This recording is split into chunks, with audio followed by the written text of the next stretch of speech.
This is Trash and Treasure, brought to you by Stadium. All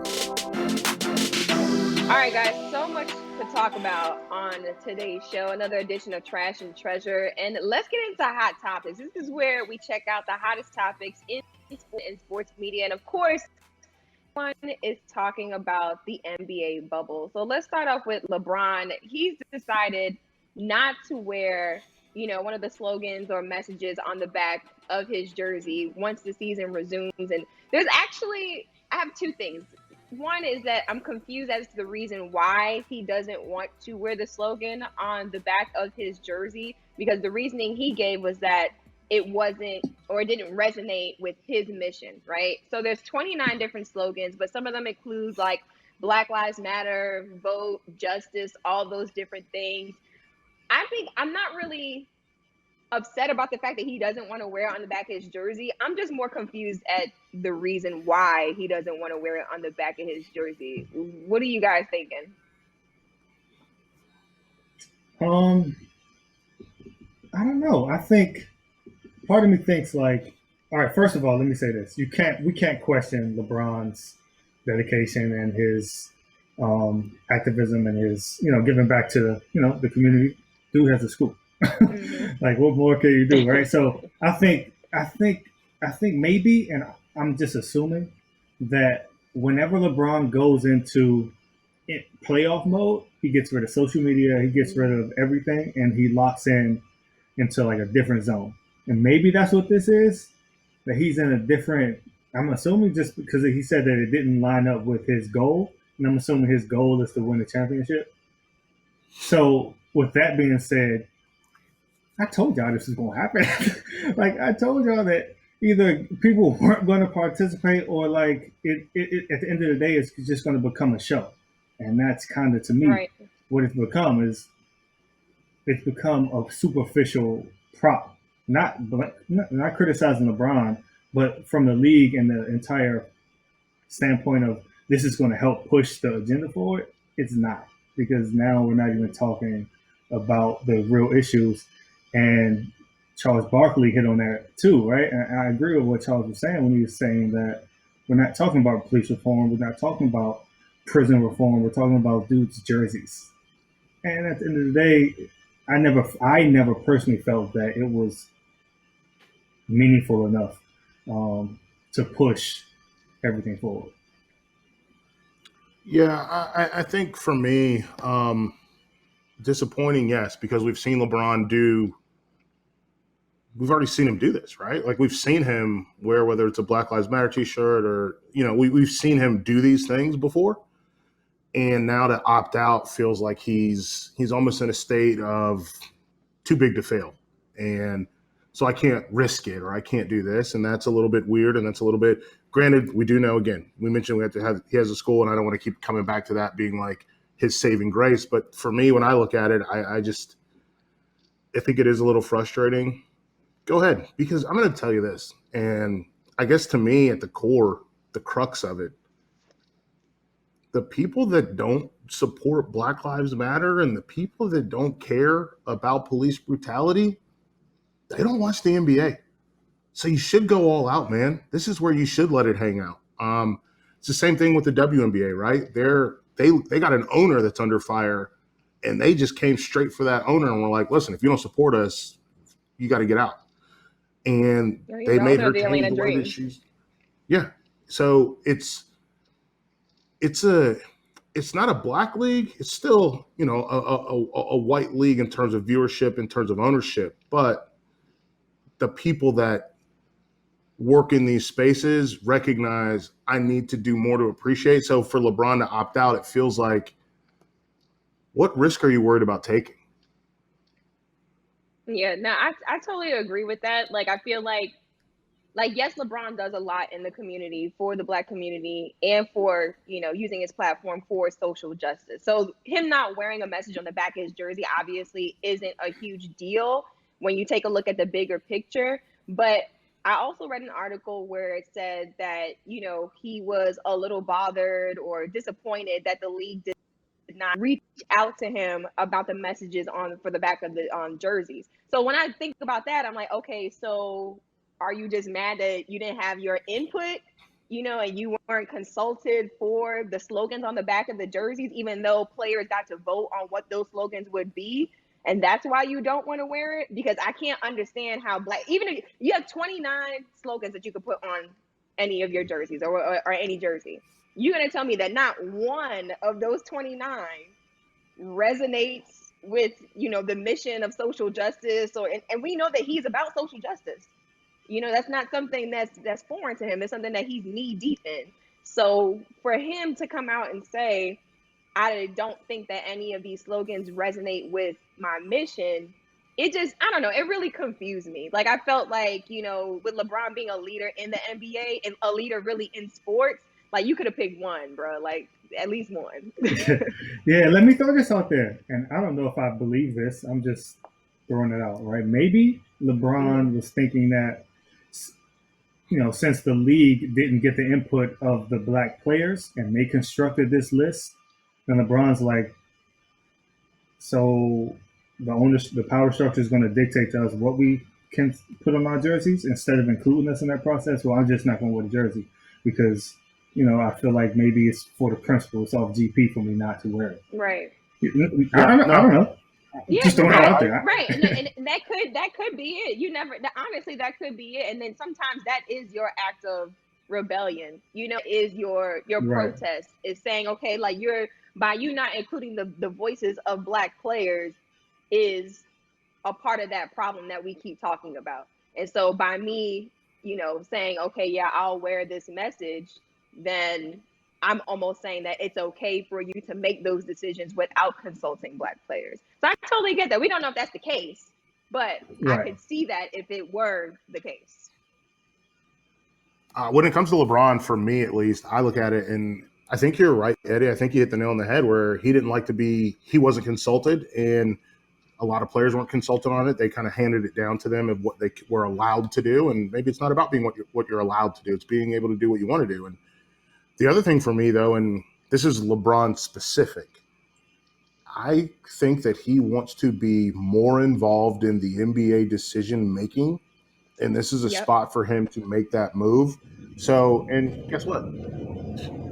I get down with it. I respect it. I love it. Go for it. Be more involved. And speaking of involved, the NBA bubble, who's involved with that? Because looking at these tweets, and there was a tweeter, and let me make sure I get the name right, ugly_Anna, who said, I've already been invited to the NBA bubble.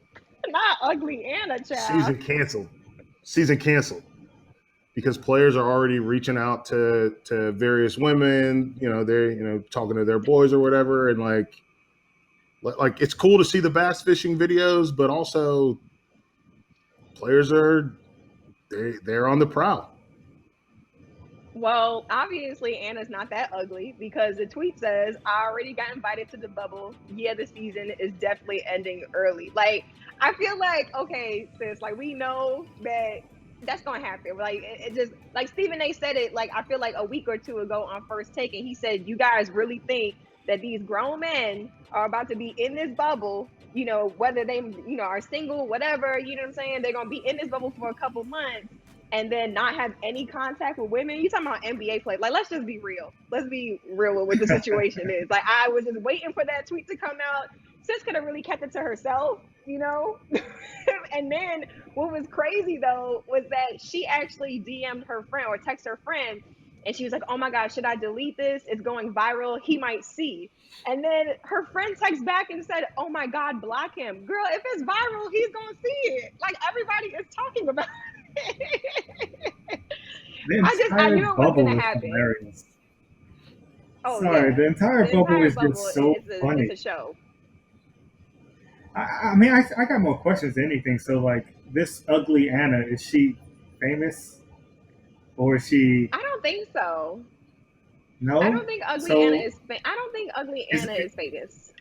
So is ugly Anna, like, is she trolling? Is this a real person? Oh, no. Ugly Anna has 10.4 thousand followers on Twitter, but, okay. a lot of it is pictures of her face and body. So, I don't know. Okay. We got a new potential current Stephens. Yeah. Crazy. So now Yeah, you kind of paint a picture of what's happening here. right. That's crazy. But What do y'all think about the guys in the bubble complaining? I what do think I think about it? go I'm go gonna let ahead, Amina Felder. Yeah. I'll go. let you go. No, Amina. No, I'm gonna let you go because I know that I have the completely different view than everyone else. So I'm gonna go ahead and let you guys go. That is true. Okay, so I will say I saw the complaints about the bubble. Now, we know that players are there to resume the season, get to the playoffs, and crown an NBA champion. Like, this is business first, right? So I'm looking at these tweets, and people are talking about the food, people are talking about the bet. Like, y'all are living down in Orlando in Disney World. Y'all are going down water slides. Y'all are, fishing. Y'all are in the sun, living your best life. I mean, I can't really sit here and feel bad for someone that says, "Oh, the food might not taste good." I don't know. Maybe I look at life differently. Like, I'm happy if you got a warm bed, roof over your head, you got clothes on your back, you got millions of dollars in the bank. I don't feel bad. Like, I don't feel bad at all when you talk about conditions in the bubble. I feel like the NBA did a really, really, really good job at trying to create this bubble for the players to kind of salvage the season and for them to be able to name an NBA champion. The little things like, I mean, come on. Maybe I'm going to say maybe they're like 3.5 or 4-star hotel or resorts. Okay, like it is what it is. It's not the Mondrian. It's not the SLS. Did the Like Ritz you'll be Carlton? okay. Yeah, it's not the Ritz Carlton. You'll be all right. Like you're there to do business and come home. That's it. Look at Felder's face. Oh my goodness. Go ahead. I What you think, know. bro? I mean, listen. I've stayed at Disney resorts. All right. I used to go every year to the Under Armour Future 50. We stayed at various Disney Me too. resorts. They suck.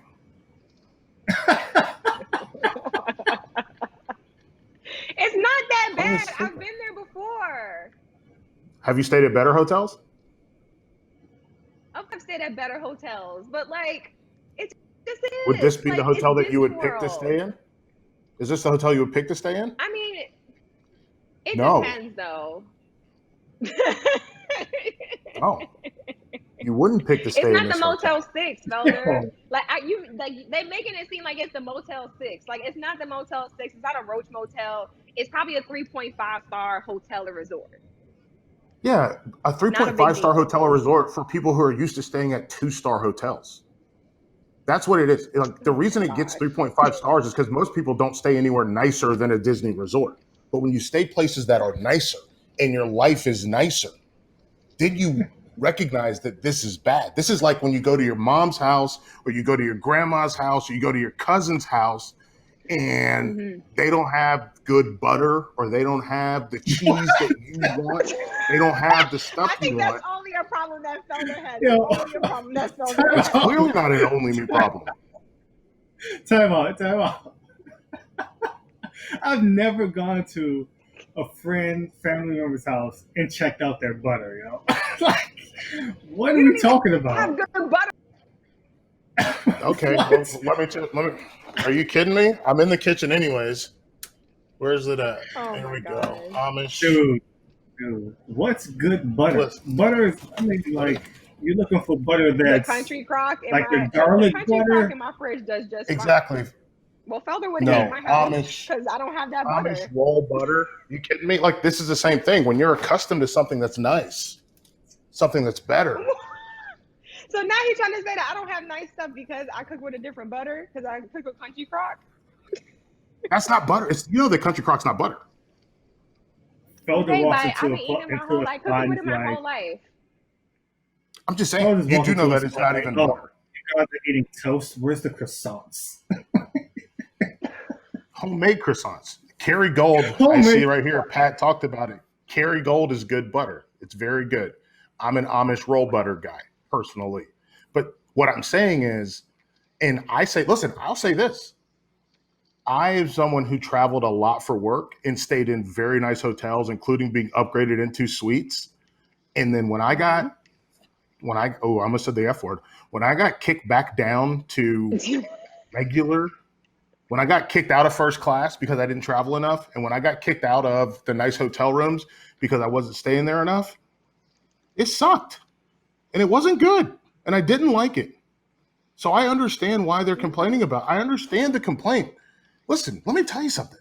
If you got to ride in Delta regular when you're used to being Delta first class, and you're back of the bus and they treat you like garbage, and the food, and you don't even get food. They just give you peanuts, or they don't do peanuts on flights anymore. They give you pretzels that are stale. Pretzels. You don't want to do it. It stinks.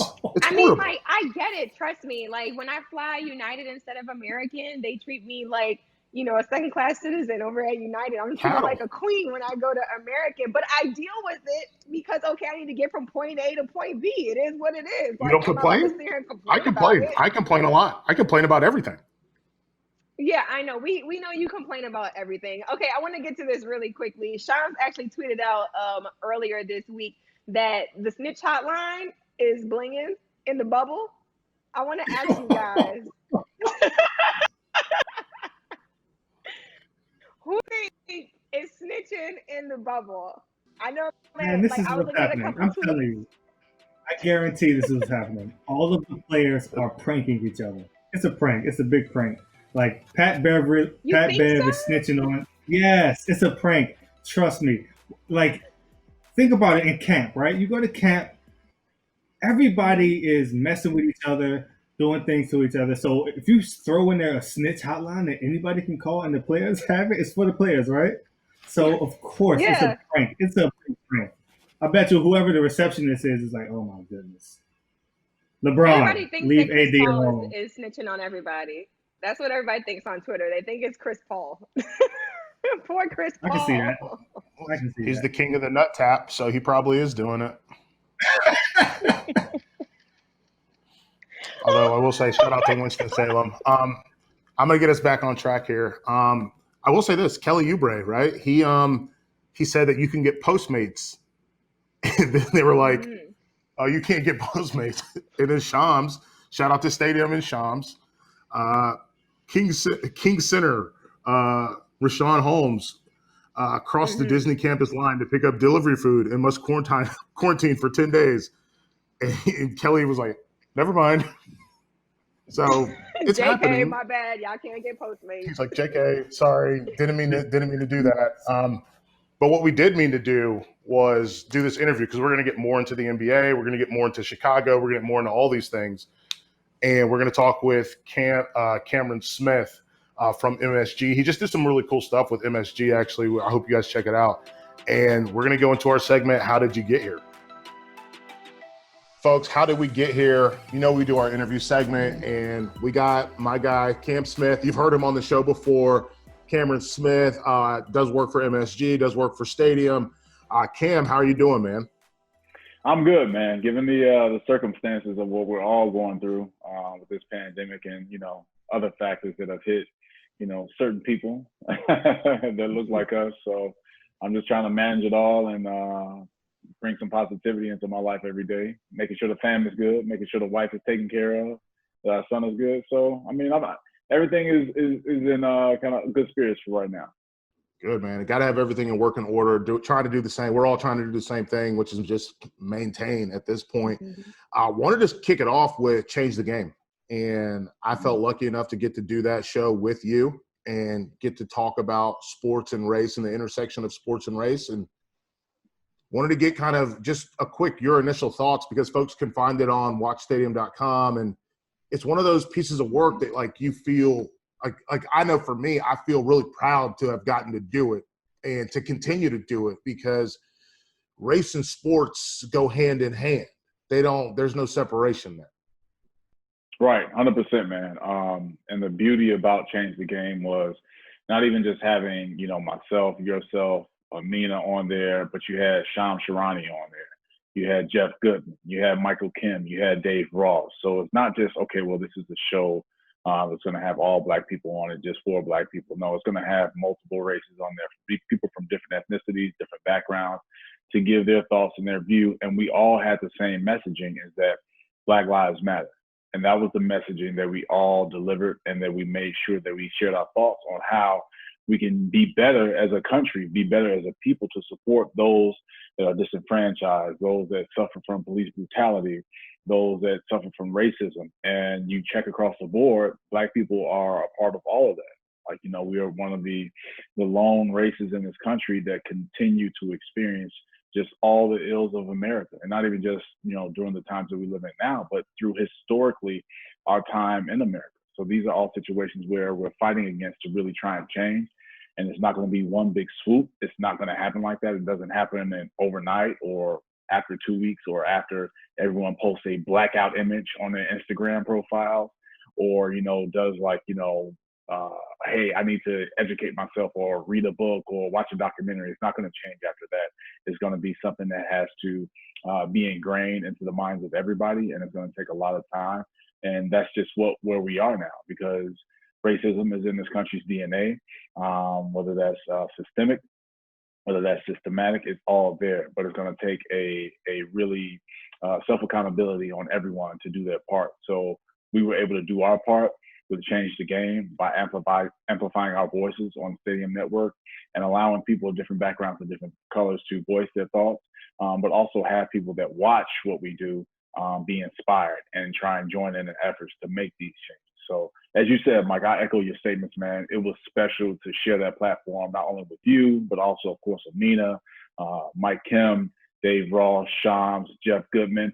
And shout out to Jeff Goodman, man, because he called out some big name head coaches. And when he did that, in my head, I'm like, okay, Jeff, okay, that's the ally that we need. Put them on notice and let them know, like, yo, you guys have a lot of power, and your voice really matters when it comes to just coming to the aid of Black people, whether that's Black coaches, but just Black people in a bigger conversation, Black people in the country and this world, and what happens after change the game. And not to say that Jeff Goodman directly influenced Coach K and Roy Williams, but maybe a week later, you see the videos from Mike Krzyzewski, from Roy Williams, them speaking out and saying they support Black Lives Matter.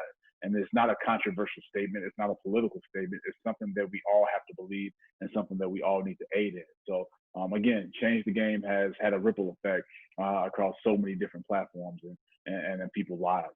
What would you define as like your big break into the industry? I know like a lot of people find that first step to be very hard. What was your big break into the media industry? I think my big break was just my first initial job was working with Comcast and 100 Sports in Chicago. Like my very first opportunity, and this wasn't even on camera. This was me just being a part of the production crew, and I was a grip. Like I was carrying camera cases and camera cables. These guys knew, I had to be put to the grind. Like if you don't know what a grip is, it's like the lowest maybe possible spot on the totem pole.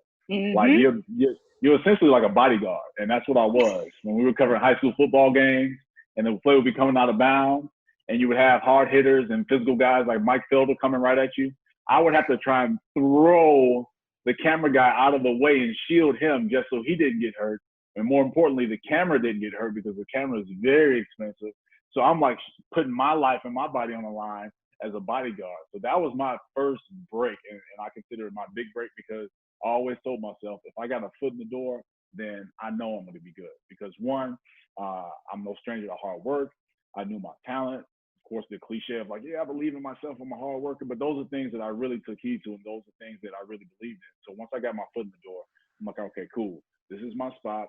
I'm going to grind. And basically this serving as my internship, because I didn't have one when I was at SIU because I was playing basketball. So having that as my internship for my first year in the business taught me so much about just preparation and speaking to the different guys that were on camera, whether that's sideline reporters or the commentators, about how they prep, things that they would kind of go into mentality-wise for the game, and how to keep viewers entertained while also breaking things down when it comes to football or basketball. So just kind of taking those lessons, taking that advice helped me. So when I got my opportunity later on that year, which was 2008, I believe, when I got my opportunity, I was like, okay, cool. Well, I'm going to inject my own personality, my own way of doing things into just, how I want my career to be. And so when that happened, I'm like, all right, well, it's time to start rolling. And that's what it was. So I consider me getting that first job was my first big break, because after that, I'm like, all right, cool. I got a taste of what it's like to be in the business.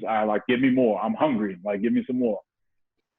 This is a thing that I've thought about a ton when it comes to football, and I want to hear how you feel about it when it comes to basketball.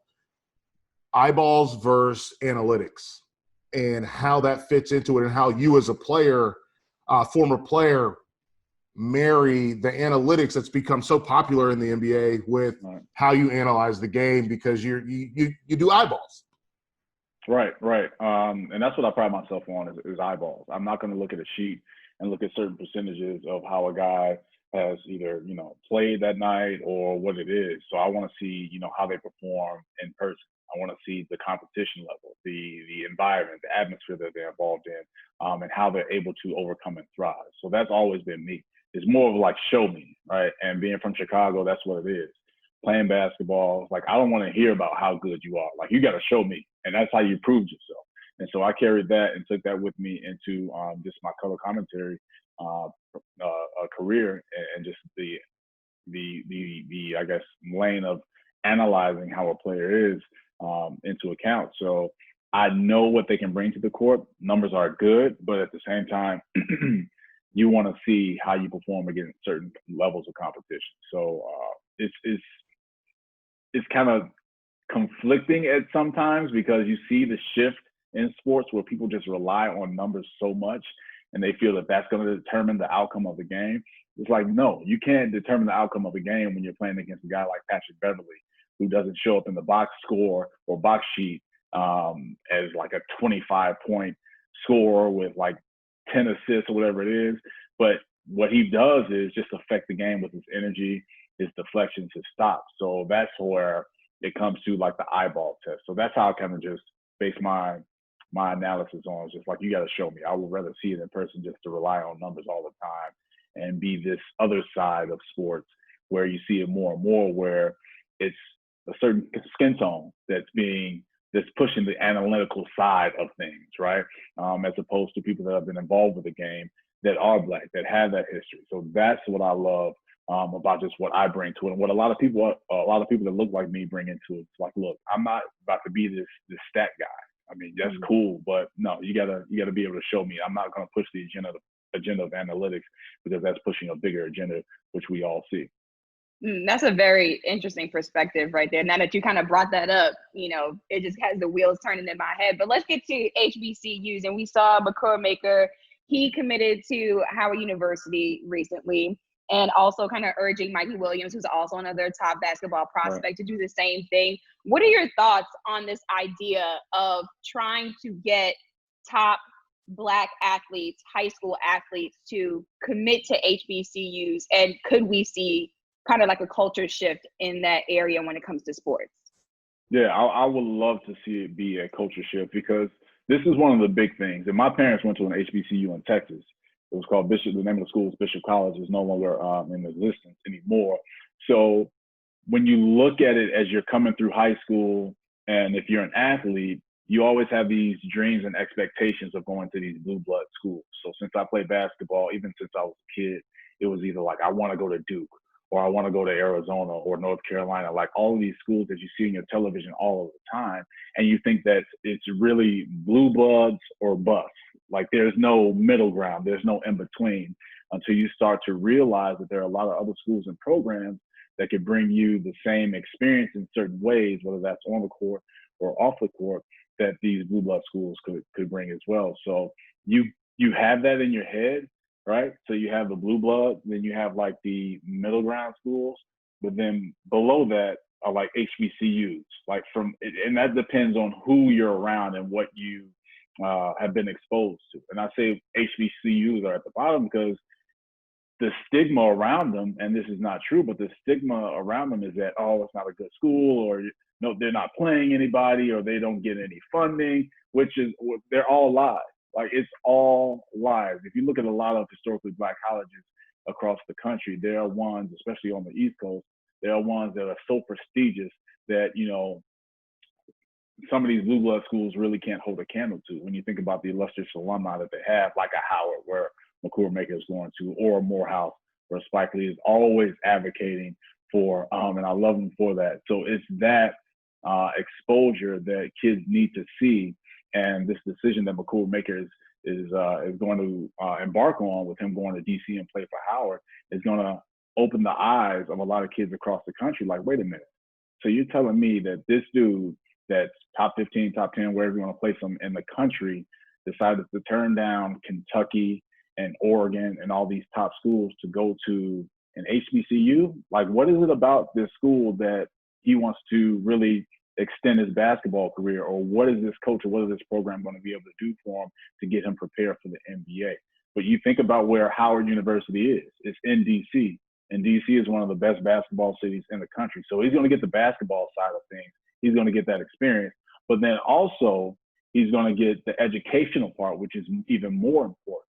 And within that educational lane, he's going to have these contacts and these connects with a lot of these schools and universities try to pride themselves on. Like, if you go to our school, you know, you're a long time, you know, Duke Blue Devil, or you're a long time North Carolina Tar Heel, and we have people in the business world and the financial world that will be able to help you. Well, it's the same thing with HBCUs. So that's what the stigma around these schools that, you know, again, are phenomenal in so many different lanes. The stigma that they have is that, oh, it's not a good school, or they don't get any funding, or it's like these charity cases, they're always asking for money. That's not the case. These are great schools, and I'm glad that the shift is starting to happen because, again, these elite athletes, especially when it comes to basketball, need to reclaim their power when it comes to being in the NCAA. Like, I would like it to be totally different, and I would love to see the NCAA just be defunct and have a new system in place, because the exploitation of these athletes, especially the Black athletes, is a different story that I would love to go into. But it's also, if you want to play college basketball or college athletics, support these HBCUs that, you know, have always made sure that they set situations up and set environments up that cater to Black people and Black success. Cam, listen, this has been fantastic. We got about 5 minutes left, basically, and I want to get you in here. I want to get you to talk about the NBA season and the bubble. And the question that I have, one is, how do you feel about the way media is portraying people opting out? And two, how do you think this is actually going to work with the bubble and possibly the secondary bubble that they've talked about being in Chicago? Well, the biggest thing with the media coming out and criticizing players that talk about they don't want to go to Orlando and play in this bubble, first, you don't know their personal situations. So you can't really judge someone off of, okay, well, you're not going to the bubble. That means you're a selfish player or you're not a team guy, right? So, for example, Trevor Ariza, I believe in this situation that he wants to spend that time. The guys will be down in Orlando. He wants to spend that time with his son, right? So he's choosing his son over playing basketball. And if I was in that situation, it's a no-brainer. I'm going to choose my son every single time, right? Because Ariza is in a situation where he's a veteran. He's won an NBA championship. He's gotten his money. So he's a little bit older in his career and in his life where he understands that family holds a higher precedent than it does when it comes to playing basketball. So you can't fault him for that, or you can't fault a guy like Kawhi Leonard who has not traveled with the Clippers down to Orlando because he has some family situations that he has to take care of. So who are you to judge them on them not traveling to the team or trying to call them selfish or they're not a team guy because they choose their family or they choose their personal health over playing basketball? Like I've never got that. I don't get people that also, you know, try and judge somebody's pockets. I don't get into that. Like, oh, they shouldn't be making that much money, whatever it is. Freaking like, pocket no. watchers. Right, exactly. Pocket Don't watchers. do that. Don't count my pockets, bro. Right, don't do that. If you put the work in that I put in, then you would be feeling the same way. So those are all things that I feel for these guys that no matter what decision they make, I hope they're making the best decision for their families and for themselves. So if they feel and they've had these conversations with their families that it's best for them to go play basketball, more power to you. But if you decide to stay home and just spend that time with your family, same power to you as well. So you have to put that in perspective for different guys in different situations. But when it comes to what's going on in Orlando, what's going to happen, I just hope that it goes without a hitch. I hope nobody encounters or gets a positive test from COVID-19 and has the coronavirus, and there's no outbreak, because that would just be doom for the NBA, for a league that's always been the leader and just being forward thinking and making sure that they heard the opinions and thoughts of everybody in the league, whether you're white, black, male, female, it doesn't matter. The NBA has been the leader in that. and being a progressive league. And shout out to Adam Silver for that. But on the flip side, it's a dangerous situation with these guys going down again to a state of Florida. And Amina, you know this because you've been down in Florida. I know it very well. They wilding out down there in Florida right, now. They wilding down there for real. So I mean, you can try and create this contingency plan, or this plan of having this self-isolation and creating this bubble. That's all good, but you don't see or know how this virus can creep in, because it's still unknown how this thing kind of really can be transferred to certain people. Like, of course, obviously, if you don't wear a mask and you're coughing and sneezing, like that's one way, but you just don't know. Like, we don't have the ins and outs fully of what the coronavirus is. So hopefully, with these teams going down, that they don't encounter it or test positive, and we can get an NBA season finished. But the second bubble, X that out. Don't do it. Like, it's not even worth second bubble. No, for these teams, right? I'm not. If I'm a international player and I play for example, I play for the Chicago Bulls, right? Why would I leave? Well, let's do this. If I'm Laurie Markkinen and I'm in Finland, why would I leave Finland to come back to Chicago to play in a second bubble just for practice? Like, really? That's what it is. I mean, these scrimmages are glorified practices. That's what you want me to do? You want me to endanger my life and leave my family that's thousands of miles away just to come to Chicago to practice? Nah, I'd rather stay at the crib, work out. If you want to have a Zoom meeting with me and watch me work out, I'll set my phone up in the gym and you can watch me work out, right? You can do it that way. But I don't think it's worth it for them to come to Chicago and set up this second bubble for a lot of these younger teams and teams that didn't make the 22 team league that's popping off in Orlando. It's not really worth them in terms of the time and the resources that the NBA will put forth in Chicago. And that's tough for me to say because I'm a Chicago guy and I'm in the city, but it's not necessary. Yeah, I just think it's weird that people forget that these athletes actually have families, that they are husbands, that they are sons, that they are fathers. It's just very weird to me that people are just like, okay, you might get sick, but we still want you to play basketball or play football, whatever it is. Like, very, very, very weird to me. That's the selfish side of everything too. Like, a lot of people just very like, selfish. you know, I see you play basketball. That's what I want to see you do. I don't care who you are, what the family situation is. Come and entertain me, which has a lot of underlying racial tones to it. So bigger conversation right there. Before we wrap things up, we always ask our guests to give us one thing that is trash and one thing that is treasure about this industry. What would be those two things for you, Cam? The number one thing that is trash in this industry is the job security and financial security. That's trash. So I hate it because it's just, the industry is ever evolving, ever changing. And you see so many people that you know that either are family members or people that you've developed relationships with that you consider family now just because of those interactions and those shared experiences where either they're let go or they're forced to retire without their own saying or on their own merit. So that's the trash thing about the industry. But then to flip it, the treasure about the industry is just the experiences, how you're able really to use a platform to amplify your voice, and just, develop a liking and a following. That's one of the dope things about the industry, and being able to inspire, right? And that's how I pride myself on, is being able to inspire the next generation of kids that are Black, that look like me, that are Black boys, that are Black girls. Like, yo, you can do this too. Because I remember growing up, I can count on one hand the number of Black people that were involved in sports or that I saw on television. That I was like, oh man, maybe I could do this. Like, nobody from the west side of Chicago I could look to as an example. Like, oh man, so-and-so was on television. They look just like me. Maybe I could do it too.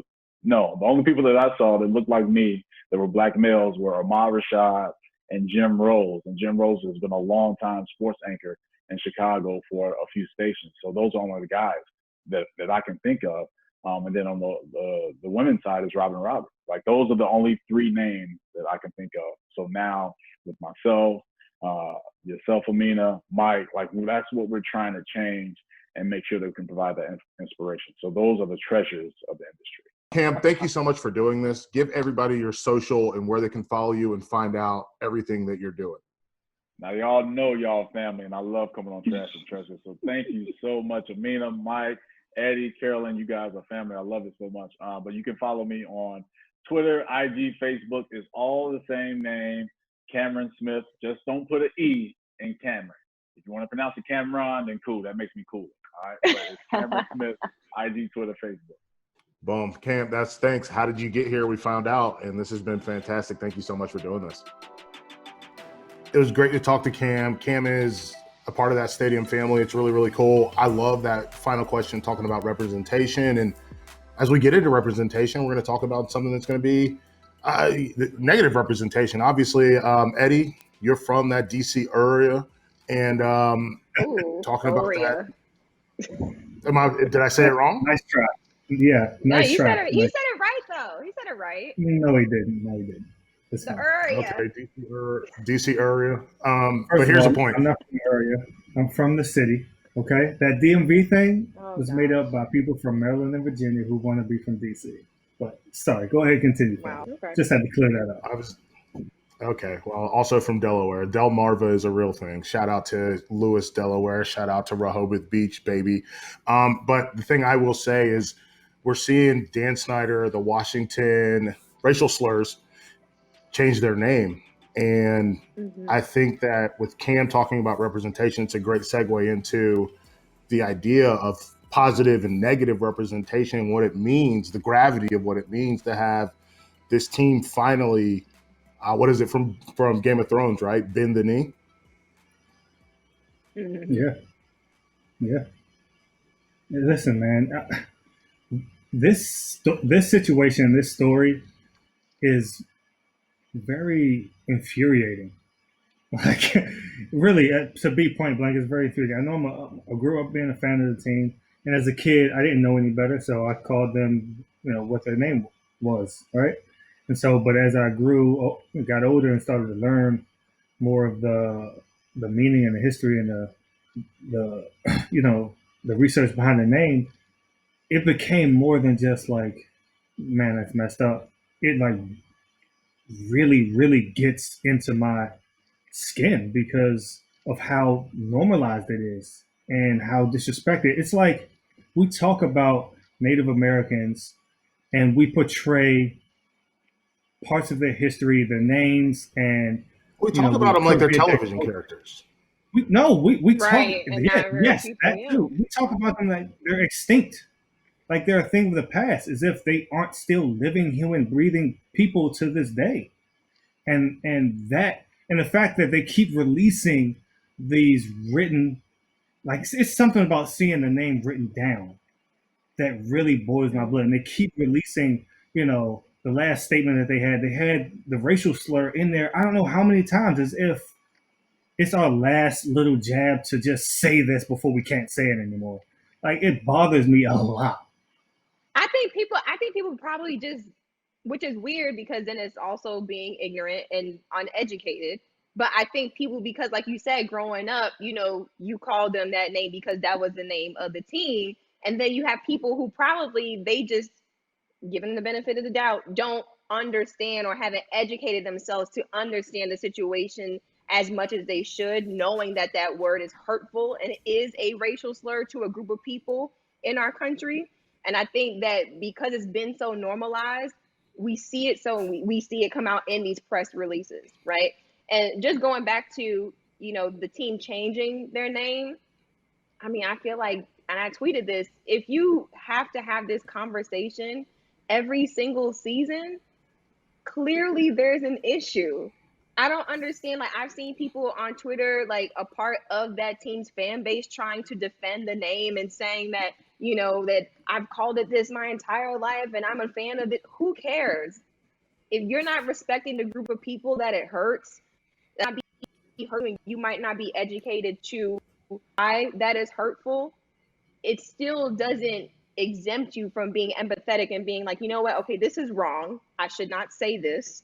Let me be empathetic with that group of people who feel offended by, this name that we're using for a team, it's just crazy. Like, all of it is just, it's really surreal to kind of watch unfold in real time. Like, we always talk about being in 2020 and we should be over this and we should be so ahead of all of these things. And it's just like, for some reason, people just can't get out of their old, or maybe the way that they've been conditioned to think throughout, their entire lives. So, I mean, that's me giving people the benefit of the doubt because the team has been called that for so long and they've been conditioned to call that team that name for so long. But I mean, at the end of the day, I'm glad that eventually we've kind of come to a point of change, but only because money is involved. Don't get confused. Only because money is involved. When Pepsi and FedEx pulled out and they called for them to, change the name, that is the only reason why, at least in my opinion, that we saw change happen and people start to make moves at the top. 100%. Yeah, no, I'm with you. Listen, I'm gonna do a real quick kind of two personal anecdotes. I'm from North Carolina, and obviously Eddie's from DC. And like, here's the thing: my mom's family is from Delaware. That's why I know so many things about Delaware. Nobody else knows anything about Delaware. Thrasher's Fries. Shout out to Grotto Pizza. But the thing for me all two is people in Delaware. Right. Lower Delaware, they're Redskin. They are Washington racial slur fans. I almost said the name to stop myself. But all the way to South Carolina or North Carolina, Charlotte specifically, they are fans of the Washington football team because there wasn't a football team until the Carolina Panthers in 96. So in the 60s, 70s, 80s, 90s, early 90s at least, you either rooted for and the Falcons were garbage. So you rooted for the team in Washington, or you rooted for the Steelers, or you rooted for the Cowboys, which is why Charlotte has such a huge community of fans of those teams. And so I grew up, like, I know about Art Monk, right? Like, why does a kid from Charlotte know who Art Monk is? Like, one of the best receivers, most underrated receivers of all time. Truly a legend. And I know about him, but that's because those are the games that we got shown in our zone, because when football wasn't national, it was regional. And so there's a humongous fan base there the younger people are transitioning are Carolina Panthers fans. The older people are battling with being a Steelers fan versus a Washington fan or whatever. But the other part for me is I went to a high school, good grief. I went to a middle school, elementary school that was called Idlewild Elementary. My middle school was the Scots, and they kept the name, and it's because it's not a slur. My elementary school was Idlewild Elementary, and we were the Idlewild Indians. And we were that, and in my third grade, fourth grade, they said, we have to change this name. CMS, Charlotte Mecklenburg Schools, said, we have to change these names. And so my school, and my dad worked at a school that was West Meck, and West Meck was also the Indians. And we changed to the Idlewild Indians. We had a school-wide mascot contest of what are we going to change our name to, because this name's disrespectful. And this is we're talking about 1994, 95. And we made that change to the Eagles, the Idlewild Eagles. And I was proud to be a part of that change because I was like the student body president. It was really cool. And then West Meck, they changed to the Warriors. And they still got to put the spear on the helmet, and they still got to do all these things, but it wasn't disrespectful the way that Indians is. Like, that's not a word that you're like, it's a word that's, realistically, it's created by, not even created, it's a word that identifies people who doesn't even identify the place that they're actually from, which is why we call them, is why it's not even them, which is why they are Native Americans, crazy. because some idiot thought he got to India instead of a completely different continent. So, but this is in 95, and we're in 2020, and 25 years later, there are still people that are fighting to keep this. Why? Because your entire identity as a person who never made it to the NFL and didn't play even football in college and never played for this football team, you made your man cave in this color scheme and painted this on your walls. Like, you want to hold on to it that bad, and you want to feel like you're entitled to use this. It's just places that, I think about this. Think about Syracuse, right? Growing up, Syracuse, they were the Orange Men. Right. And then they changed their name to the Syracuse Orange. And guess what? Nothing has changed for them in terms of the way things are. What they've done is be more respectful to the people who are native to that space. And I don't know, it's just very frustrating on my end to see people cling to a thing that literally they have no stake in, means nothing to them. They've just constructed their entire identity around a thing that doesn't matter. At the end of the day, listen, you're going to have, I don't even know who their quarterback, you're going to have, at the end of the day, Dwayne Haskins is going to play or he's not going to play. At the end of the day, you're going to have these players, you're not going to have these players. Just shut up. You're going to sit on your couch. It's just you're gonna like drink get your over beer, it. Like just get and over you're going it. to watch the game. Honestly. So who cares? The thing for me, though, is like the team was birthed in Boston, Massachusetts, and it's just ironic that in Boston, in New England, they decided to name the team what they named them and use that logo. Like that's just infuriating just to think about. I think about it. It's the equivalent in my book. It's the equivalent to using some racial epithet towards African Americans and using Aunt Jemima as or something like that as the logo. Yeah. It's the Yeah, same thing. It's the same thing. And so like the fact that people fought so hard to keep that while people are still battling against it and still alive is like Native Americans aren't extinct. Like treat them like we don't see them as people because we have trophied them and their culture so much. It's insane. Yeah, it's just a lot of ignorance. A lot of it is just no. I totally understand where you're coming from, and like I said, a lot of it I feel like is ignorance. People who are defending this team, keeping that name, I mean, it's just that's embarrassing. I'm not gonna lie. Just bottom line, it's embarrassing. Okay, let's get into our trash-tastic segment. We take a look at something that was absolutely trash this week, and this one is coming from our producer Carolyn. She's supposed to do the marathon here in Chicago. It got canceled, but she can still raise money for charity, which is good. But we knew that everything is going to get canceled in 2020. So everything that you think you're going to do in 2020 is going to get canceled. So I guess that's the trash part of the year is the fact that all the stuff that we wanted to do in 2020 that's around other people is canceled. Yeah. All right, Carolyn. You can probably do it yourself. That's the plan. That's the plan. Her plan is to run 26 miles by herself. She's still going to run. Ooh, can you imagine? I couldn't do that. Could any of you? Absolutely not. I think the most I've ever run to train is 10 miles. In one run is 10 miles. I haven't gone over 10 miles. I don't plan to go over 10 miles, y'all. I done ran enough in my life where I don't need to run anymore over that. So 6. I ran 6 miles. I don't know which way the camera goes. 6 miles I ran. Oh, for me, 3. Typical football That's my limit. player. Typical. Carolyn's in the chat. She ran 5 this morning, so that's better for her. She's better than all of us. Yeah, and honestly, we're going to go from that trash-tastic to buried gold, which is something. Some things are bad, trash-tastic, which we just did, but here with buried gold, we kind of like to point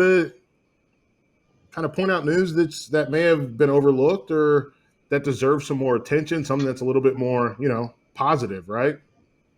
And it's fishing in the NBA bubble. We talked a little bit about the NBA bubble. Yeah, a lot of fishing in the bubble. So I would love to hear you guys' thoughts and your experience in fishing. Oh, I have no experience in fishing. Guys, let me tell you something right now.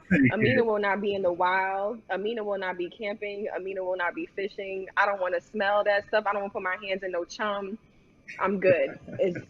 I could watch from afar. Listen, bro.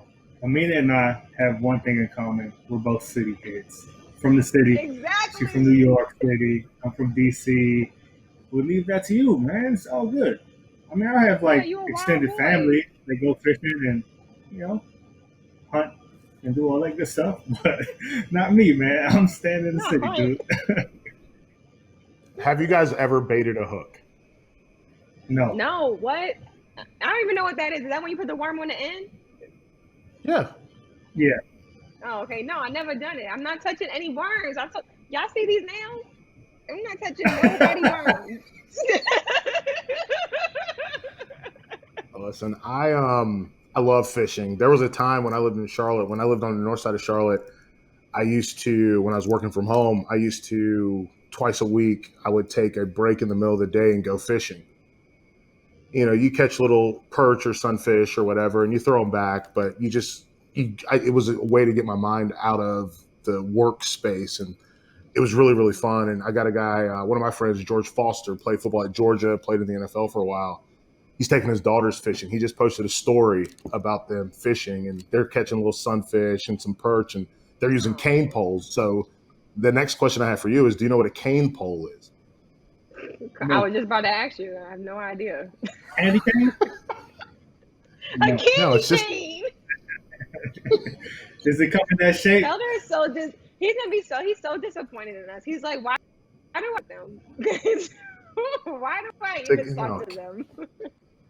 Cane pole is just like, it's literally just a stick that has a string tied to the end that you just drop in with a little bobber and a hook, and you put the worm on the end. And I mean, Amina, you're an adventure traveler. You've never even been deep sea fishing? No, I'm not fishing anywhere. Like anything with the wild and me having to stay in the wild for extended periods. Like Felder, I'm from Brooklyn. I'm from Flatbush. Okay, like I'm not fishing. I'm not doing anything like that. Like the closest thing I get to nature is Prospect Park. That's it. And that's as far as I'm gonna go. I mean, actually, No, you know I what? I love- take that back. When I went to Costa Rica, 2 years ago, and I did. Dang, did I go and look at well, I wanted to go look at volcanoes, but I don't even know if I made it out there. But it was very nice. A lot of nature. What do you mean you don't know if you made it out there to look at volcanoes? I don't You think either we saw made the it out there to volcanoes look or you at the didn't. volcanoes. No, because I was Why thinking would you about want I to know go we see a went and volcano? did something because they're not active. Until they are. That day. Could be the day. No, I am. I'm just I saying, love it was fishing. attractive. It looked attractive. I love fishing. I'm not, by no means am I like an expert fisherman. I love going fishing. It is one of those things that kind of, I don't know, it's soothing to the soul for me. I love it. There's something about you keep what you catch too, where you can go legitimately from pond, lake, river, whatever it is, to table and have dinner that night, which is awesome. Which is why, wait, Eddie, you're from DC. You go crabbing? That's not different than crabbing? fishing. I do not go crabbing, but I do go to the wharf and get from a the bushel city. of crabs every summer, and we indulge heavily. See, my family In the evening, my family goes crabbing. not catching it. Okay. My family goes Right. crabbing. We're a crabbing family. Like we go down, we buy the chicken that's got the little tag on it that's like, this is about to spoil, so buy this. And then you put it into the cage and you drop the cage in, and then you do the little hand roll joints to pick up individual crabs. Forearms We do on that. fire, man. Yeah, we do that. Wow, So my this family is does a it. lot. We go cool. crabbing. That's cool. And so fishing to me is not different from crabbing. Like I think it's awesome. And then I'll never forget, and my grandma, RIP, but we used to come home with live bushels of live crab, and she had 3 pots going on the stove, and you dump those bad boys in, get that Old Bay going, I and just then feel so bad for the newspaper. crabs, though. I feel great for my I want taste to eat buds. them, but I feel so I will bad. say this. Right? When we go to the wharf, because it's a summertime thing, well, it's really all year round. But when I go home in the summers, I always we go twice whenever I go. We get cooked crab, but then sometimes we get crabs that are alive and we cook them ourselves. Amina, have you ever seen crabs in a barrel, in a bucket, while it's hot? Oh yeah, like when I go to It's- like some restaurants, but I don't like to get too close. It's quite shocking. I It's don't quite want to shocking. get too close. When that water gets to boiling and they trying to get to the top, it's kind of That's cruel. It's cruel to It watch. is, I would it not is. want to see that. It's good eating. As a kid, it was cool, It's real good but eating. as an adult, it's kind of tragic. It's good eating. Anyways, love going fishing. I know we got to wrap, and I know we're going to get to these monologues. I'm very excited for mine, honestly. I want to give you guys the final thoughts. Last thing I'm going to say, there was a story that they tell in my family, because I used to go fishing so much with my grandpa. When my grandpa could see, he and I went fishing like every day, every summer. And he was doing the checklist of, do you have the tackle box? Do you have this? Do you have that? Do you have this? The rod and the reels, and this is it. And he goes, all right, looks like we're ready to go. And I said, Grandpa, all we need now is some beer. As a kid? I think I was 4, maybe. Wow. And What? it was great because everyone always drinks beer when they fish. And I was just like, we just don't have that right now. And so we got some root beer and we went down to the creek and we went fishing, and it was great. But I'm very excited for what we're bringing. Folks, Amina, let people know what they have to do. They need to rate, review, and subscribe. That's right. For Eddie, for Amina, for Carolyn, for Pat, for Edgar, who's not here, but he should be here, and for Michael Felder, obviously. This has been Trash and Treasure with Amina and Felder. I hope you enjoyed the Cam interview, and obviously make sure you follow him and check out his work on MSG. We're going to get into it right here because this is something I'm really passionate about.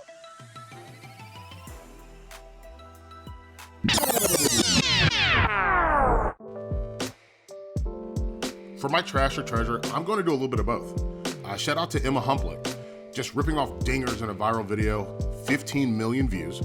One of the treasures of the internet given our current environment, but also as a baseball lover and a home run derby fan, seeing her just crank out homers was so dope and fun. And most of the folks in the comments feel the same way I do. But to those men who are trying to discredit what she's doing, you're trash. You play ball like a girl! Most of my best women friends are fellow collegiate athletes, and they were certainly better than I was. They won championships, several have been to the Olympics, and are pros today as well. So again, I just want to say, Emma, the video is treasure. Men hating on women's sports will always be trash. Okay. New York strip steak. Ooh. Braised beef short ribs. Damn. What else we got? Shrimp and grits. Oh, fuck with me. I fuck with that cheesecake though. They got that creme brulee. Am I the only one that cannot stop consuming NBA bubble content? If I had to pick anything that is treasured this week in what seems like a sea of trash, NBA bubble content would be it, y'all. Players are fishing, shotgunning beers in kiddie pools, hopping down water slides. It just seems like players down in Orlando in the bubble are having the time of their lives. And of course, there are serious things happening in the world, serious headlines that we should be paying attention to and that we are paying attention to. But just for a moment, I want to savor the joy and the headlines that are actually bringing smiles and a little bit of laughter to people's faces because, quite honestly, we need it right now.